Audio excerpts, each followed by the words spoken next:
একটা সময় ছিল যখন আমিও স্কুলে পড়তাম, সে তখন সরস্বতী পূজা নিয়ে ক্রেজ।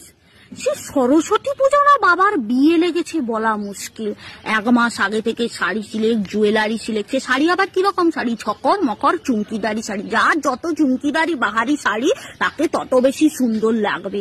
সে একটা গলায় চিপা হার, একটা লম্বা হার, মাথায় সিটিলি, কানে বড় বড় দুল। কানে যদি আর 4টা ফুটা থাকতো আরো 4টা কানের দুল গলিয়ে নেওয়া হতো।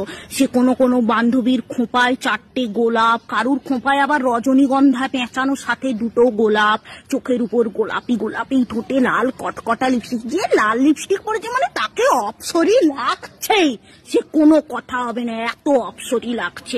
সে রোদ লেগে মেকআপ ঝরে ঝরে পড়ছে, কাওয়া হয়ে যাচ্ছে। 4টা মেয়ে রাস্তায় হাহা হিয়ে হাসি না পেলেও হাহা হিয়ে করে এসে এসে যাচ্ছে। আরো যদি সাইড দিয়ে 2টো ছেলে চলে গেছে, ওমা সে কি হাসির ফোয়ারা বাবা গো। আর বয়েজ স্কুলে গেলে সে কি হাসি, মানে সে আলাদাই ব্যাপার স্যাপার। সে সেদিন জানো, সে না সরস্বতী পূজা না, ও বাবার বিয়ে, এরকম একটা ব্যাপার স্যাপার।